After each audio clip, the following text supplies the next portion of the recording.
Selamat pagi dan salam sejahtera bagi kita semua. Perkenalkan, nama saya Adi Friendly Manurlang, SPD MSI. Saya adalah salah satu dosen program studi pendidikan fisika di Universitas AKBP Nomensen Pematang Siantar. Adapun S1 saya dari program studi pendidikan fisika Universitas AKBP Nomensen Medan, dan S2 saya adalah dari program studi fisika Universitas Sumatera Utara. Pada semester ini saya akan mengajarkan mata kuliah diantaranya yang pertama fisika umum, yang kedua fisika matematika dasar, yang kedua fisika matematika lanjutan, yang ketiga fisika inti.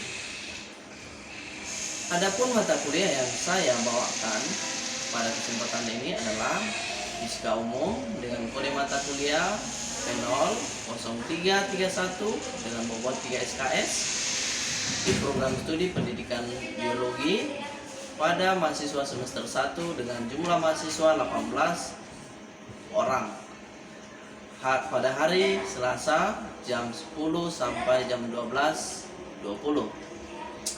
Dalam mengajar, saya lebih sering menggunakan aplikasi Zoom kepada mahasiswa karena aplikasi Zoom lebih sederhana dan mudah dibuka oleh mahasiswa. Topik materi pada 14 pertemuan adalah ukuran, yang kedua mekanika meliputi kinematika, yang ketiga dinamika, yang keempat sifat-sifat materi meliputi sifat atomik materi, yang kelima gas dan plasma, yang keenam suhu dan kalor, yang ketujuh gelombang bunyi, yang kedelapan kelistrikan dan kemagnetan meliputi elektrostatik, yang ke 10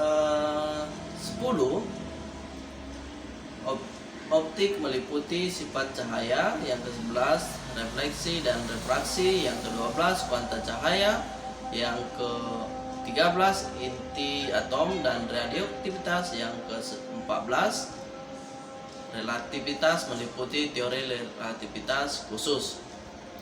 Adapun pustaka utama yang saya bawakan yaitu pertama itu Paul Y. Hewitt 1993 dengan pada bukunya Fisika edisi ke-7. Yang kedua David Halliday pada edisi ke-7 Fisika, ini penerbitnya Erlangga. Dan yang ketiga Fisika Umum yang relevan, salah satunya juga Fisika Umum yang saya bawakan dan pada sebuah buku. Dalam mata kuliah ini ada beberapa CPMK mata kuliah, diantaranya CPMK pertama yaitu memiliki wawasan dan pemahaman konsep dan teori. Yang kedua memiliki wawasan dan pemahaman tentang struktur pola pikir dalam memberikan materi dalam penyelenggaraan fisika. Yang ketiga adalah mampu mengaplikasikan konsep pembelajaran fisika umum. Yang keempat adalah memahami dan menerapkan materi fisika umum dalam kehidupan sehari-hari. Pada materi yang akan saya bawakan kali ini yaitu tentang suhu dan kalor. Di situ sudah dibuatkan subjek PMK-nya yaitu menjelaskan suhu dan kalor serta mengevaluasinya. Yang kedua bahan kajian, yang pertama suhu, kalor dan teori kinetik gas. Bentuk data dan metode pembelajaran yang saya buatkan adalah kuliah, diskusi, presentasi dengan media PTT dengan memberikan soal-soal ataupun latihan. Adapun aspek penilaian yang saya berikan, yang pertama adalah pengetahuan itu sebesar 60%, keterampilan itu 20%, dan sikap adalah 20%. Jadi totalnya adalah 100%.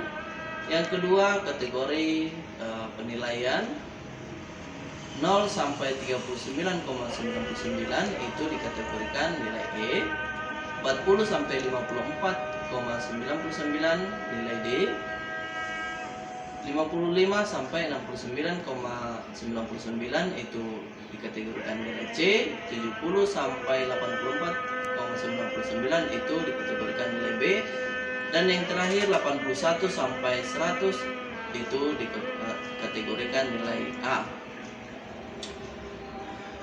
Berikut cuplikan pengajaran yang saya lakukan melalui aplikasi Zoom.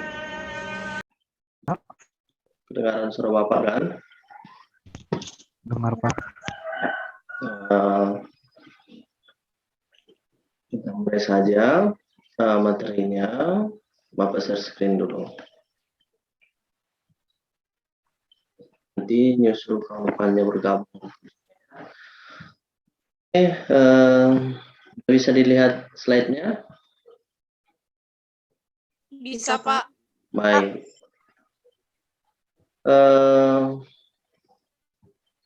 Pertama itu mengenai fisika umum pada prodi pendidikan biologi, di mana materinya adalah suhu, kalor, dan teori kinetik gas. Berarti ada tiga, yaitu suhu, kalor, dan kinetik gas. Baik, lanjut. Berikutnya, sebelum masuk ke situ, kita tahu dulu mengenai termodinamika, karena ketiga materi ini hubungannya terhadap termodinamika. Ya, apa itu termodinamika? Yang mengukur tentang suhu, ya, suhu, kalor, ya, dan teori kinetik gas. Jadi di termodinamika ada ya termometrik, kesetimbangan termal. Itu termodinamika. Kita lihat juga kita belajar tentang hukum kenal termodinamika, karena hukum kenal termodinamika lah yang mempelajari tentang ketiga ini.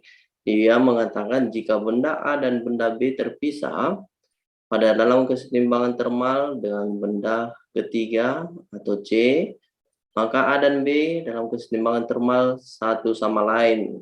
Di situ sudah Bapak jelaskan, kalau ada dua benda, misalnya ada air panas, ada air dingin, ya, baru dengan volume yang sama, kita gabungkan dengan suhu yang 0 sama 100, maka dia mendapatkan berapa kira-kira nanti, yaitu kesetimbangan termalnya, apakah 20, apa 30, dan seterusnya, ya.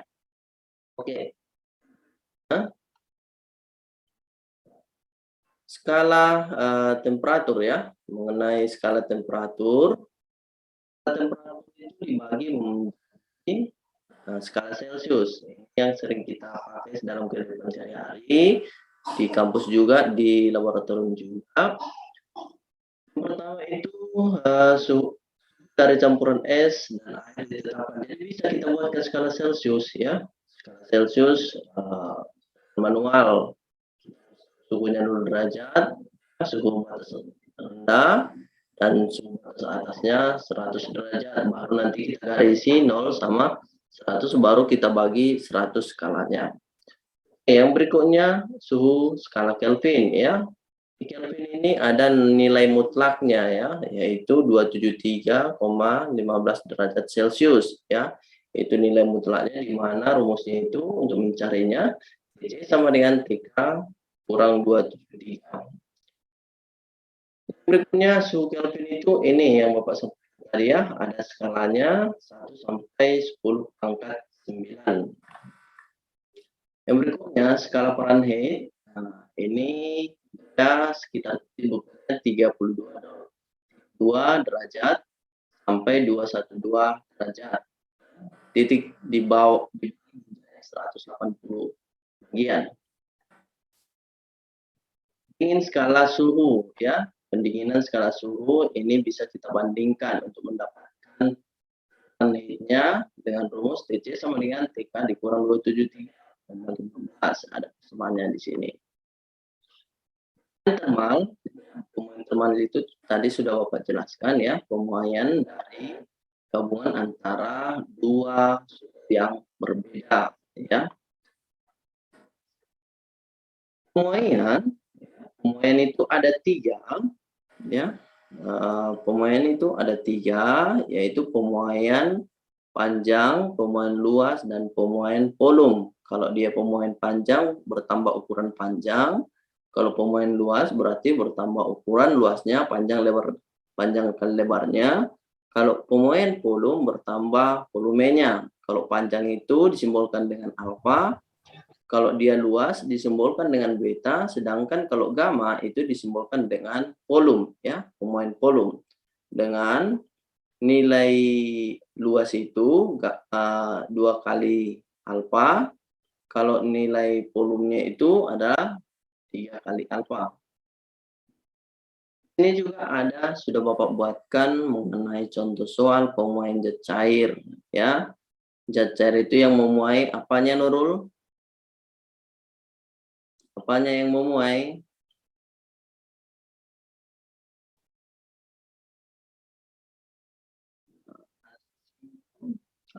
Memuai, Nur, kalau zat cair. Oh, volumenya ya, volumenya yang berubah, nggak mungkin menjadi panjang dia, nggak mungkin menjadi lebar dia, tetapi bertambah ukurannya ya, bertambah volumenya. Mana di sini sudah dibuatkan air sebanyak 2 liter bersuhu 20 derajat Celcius dipanaskan panci hingga 50 derajat Celcius. Jadi suhu awalnya 20 dan suhu airnya 50. Berarti delta T-nya adalah 50 dikurang 20 sama dengan 30.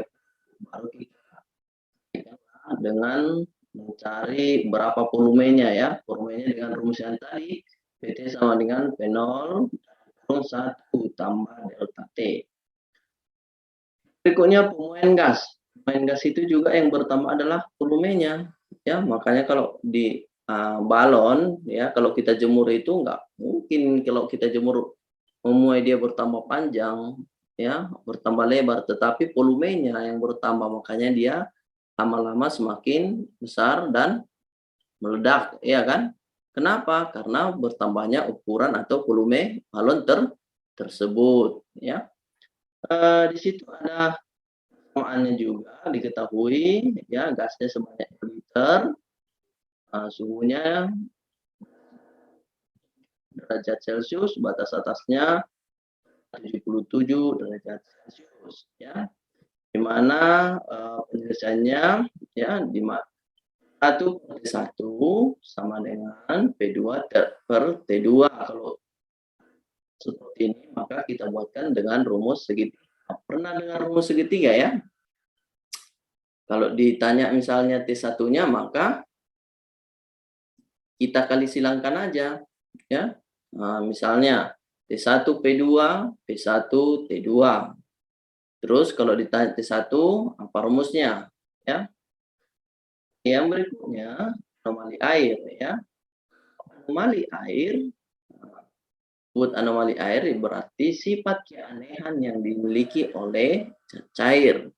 Dia mengatakan pada saat suhu air meningkat dari 0 derajat Celcius sampai 4 derajat Celcius, air menyusut dan kerapatannya bertambah ya. Itu yang sudah diteliti oleh para ahli ya tentang sifat anomali air. Yang berikutnya tentang teori kinetik gas ya. Teori kinetik gas ini ya, berhubungan dengan jumlah molekul dalam gas sangat banyak, jarak molekul, baru interaksi molekul, baru tumbukan molekul, dan semua molekulnya identik. Misalnya kalau ada di gelas air molekul ya, berarti molekul air. Kalau ada kalau ada gas berarti gas ya. Berarti kalau kita lihat air itu adalah kumpulan-kumpulan molekul, kan nggak berbeda molekul-molekulnya kan di air itu kan. Kalau berbeda molekulnya, maka di air itu akan terjadi nanti ada warna-warna daripada air tersebut. Nah, tekanan dari gas ideal, tekanan gas itu ke segala arah, sudah Bapak jelaskan kemarin ya, berdasarkan volumenya kan. Nah, volume ke atas, ke bawah, ke samping. Memiliki persamaan juga di sini ya. sama dengan 3/2 N per P dikali setengah mv kuadrat, berarti berbicara tentang energi kinetik. Nah, kalau berbicara tentang energi kinetik, berbicara juga tentang ya, di mana persamaan daripada energi kinetik setengah mv kuadrat. Berarti yang paling bergantung itu tentang kecepatan benda tersebut. Oke. Nah, tadi sudah Bapak sampaikan di sini yang dibahas tentang kecepatan daripada molekul. Di sini ada persamaannya, nanti akan Bapak kirimkan melalui WA grupnya. Ya, kalor adalah energi panas ya, suatu energi panas yang disimbolkan dengan Q. Nah, ini pun tidak asing lagi ya, di sekolah, di SMP, di SMA sudah ada yang belajar ini. Ya kan, Hikmah? Satuan dari kalori itu kalau kalori dia kita lihat di satuan internasional itu joule. Kalau CGS kalori, tapi yang sering kita pakai itu adalah joule ya. 1 kilokalori 4,184 joule. Ya, disitu bisa kalian baca nanti. Yang berikutnya kalor jenis. Kalor jenis itu disimbolkan dengan kil. Itu memiliki persamaan kalor jenis adalah besarnya kalor berbanding terbalik dengan massa dikali dengan perubahan suhu. Nah, perubahan suhu ya. Oke, kita lanjut. Kalor dan kalor jenis ya. Di sini ada hubungan antara kalor dengan kalor jenis ya. Kalau di sekolah supaya gampang menghafal dibuatnya Q sama dengan MC delta T atau macet katanya ya kan, dimana Q sama dengan dikali massa dikali kalor jenis dikali dengan bahan suhunya. Oke, ini konsekuensi dari perbedaan kalor jenis. Nah, ini ada pantai ya, beach sama air ya. Pertama, air memiliki kalor jenis yang lebih tinggi dibandingkan pasir. Ya, yang kedua, pada hari yang panas, udara di daratan panas lebih cepat. Nah, yang ketiga, udara panas mengalir ke atas dan udara dingin bergerak menuju pantai. Sama prinsipnya kalau kita memasak air ya kan. Kalau dia itu prinsip daripada konveksi ya kan, yang gelembung-gelembung itu naik ke atas, yang massa jenisnya kecil naik ke atas, yang massa jenisnya besar turun ke bawah, begitu seterusnya. Berikutnya, kalorimeter. Kalorimeter itu adalah dari isolator. Kenapa dari isolator? Supaya kalornya tidak keluar. Nah, Bapak buatkan contohnya ini seperti termos ya. Jadi kalorimeter ini bisa mengetahui seberapa banyak, seberapa besar kalor yang ada di dalam yang kita masukkan. Misalnya kalau air panas kita masukkan berapa besar kalornya yang ada di dalam air panas itu bisa diukur dengan kalorimeter ya. Nah, kalorimeter itu sama prinsipnya seperti Ki panas sama dengan min Ki dingin. Kenapa seperti itu, Pak? Ki panas itu ya, tadi kalau ada air panas, ada air dingin. Ada ketertarikan ya antara yang panas dengan yang dingin. Kalau kita gabungkan tadi ya, maka yang dingin itu akan menyerap kalor, iya kan? Yang dingin akan menyerap kalor atau bergabung di sana. Makanya buatkan Ki panas sama dengan min Ki dingin, sama prinsipnya dengan asas Black ya.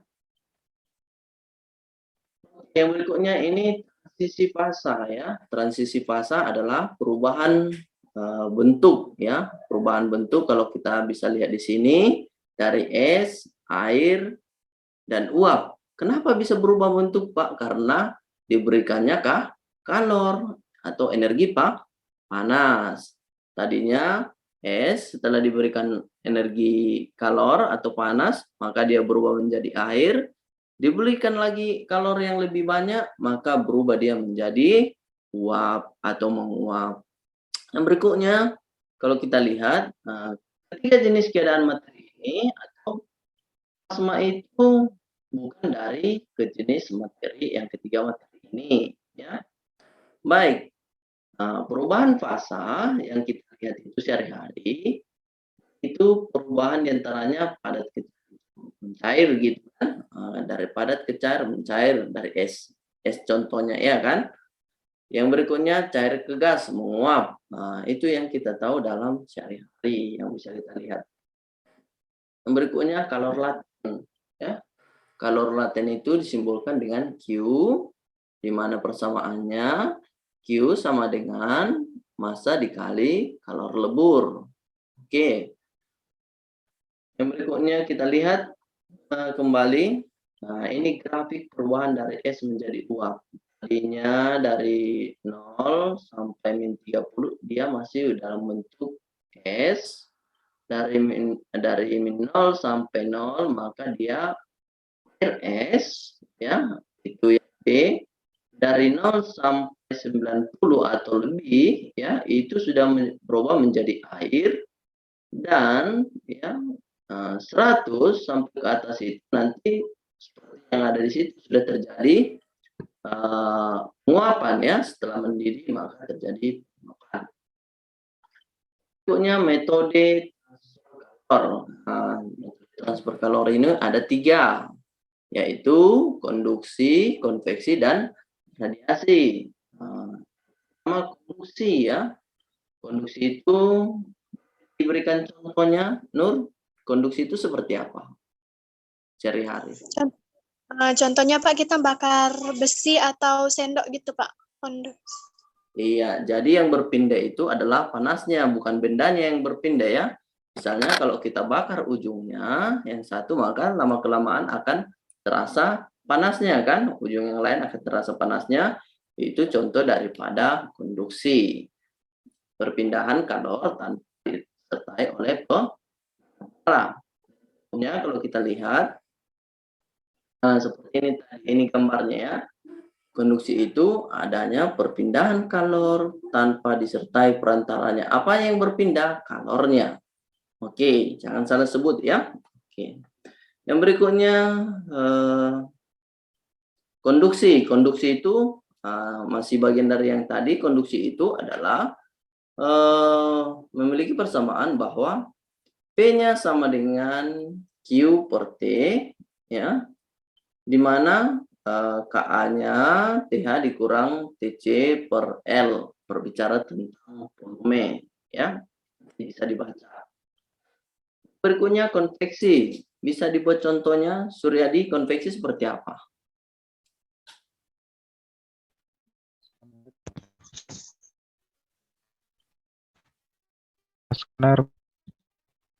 Oke, Feby, boleh buat contohnya? Konduksi itu seperti apa?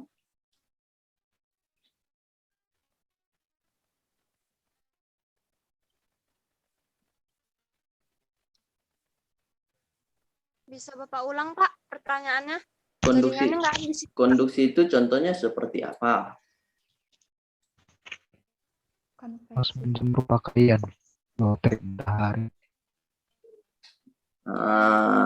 Jadi konveksi ya. Kalau konveksi itu tadinya seperti kalau kita masak air, ya kan, yang sudah Bapak jelaskan tadi, di mana terjadi gelembung air di sana. Yang gelembung air itu naik ke atas karena perubahan massa jenis. Kalau dia sudah panas, massa jenisnya akan lebih kecil. Yang dingin turun ke bawah, makanya dia terjadi gelembung, ya. Ada sirkulasi di sana, ya. Oke, yang berikutnya ini juga sudah Bapak jelaskan konveksi. Makanya kalau kita buat seperti ini ke api, tangan kita yang kena kalornya, tapi kita bisa merasakannya, ya. Makanya kalau di tempat yang dingin digesek-gesek dia tangannya, ya. Tapi apa? Tapi terasa juga ke semuanya, ya kan? Terasa juga ke semuanya. Yang berikutnya kalau kita lihat radiasi. Bisa dibuat contohnya, Stella, radiasi itu seperti apa?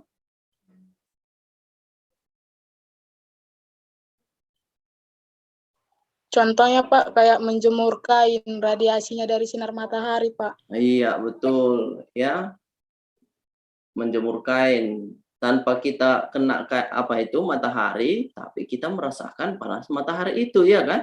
Atau menyalakan api unggun. Kita tidak kena apinya, tapi kita bisa merasakan panasnya ya, kalori yang diberikan oleh api tersebut. Oke. Nah, ini contohnya. Dingin maka kita nyalakan api, bisa dibuatkan seperti itu, tapi tidak kena apinya. Kalau kena apinya maka tangannya yang gosong, kan gitu Nur ya. Iya, Pak. Iya, jadi ini namanya perpindahan kalor tanpa disertai perantara, maka disebut itu adalah radiasi. Nah, persamaan radiasi ada di sini ya, bisa nanti dibaca. Oke, yang berikutnya aplikasinya. Ini sudah Bapak jelaskan tadi. Aplikasi dari radiasi itu, ini kain hitam merupakan absorb yang baik, artinya bisa menyimpan kalor. Makanya kalau siang hari jangan pakai baju yang hitam, ya kan? Nanti akan terasa panas. Ya, kain putih lah, ya, karena dia bisa mereflektor ya dari kalor, baru termograf, baru suhu badan ya untuk mengukur suhu. Nah, penghambat seperti itu contohnya adalah termos. Makanya di termos itu bisa bertahan suhu atau panas ya kan? Panas, atau termos itu juga disebut dengan alat penyimpan panas atau kalor. Berikutnya, nah di sini ada latihan. Tadi sudah Bapak buat contoh soal. Silakan dikerjakan nanti. Materinya akan Bapak kirimkan melalui WA grupnya. Baik, mungkin seperti itu saja materi yang Bapak sampaikan. Ada yang mau ditanya, Nur? Nggak ada yang mau ditanya?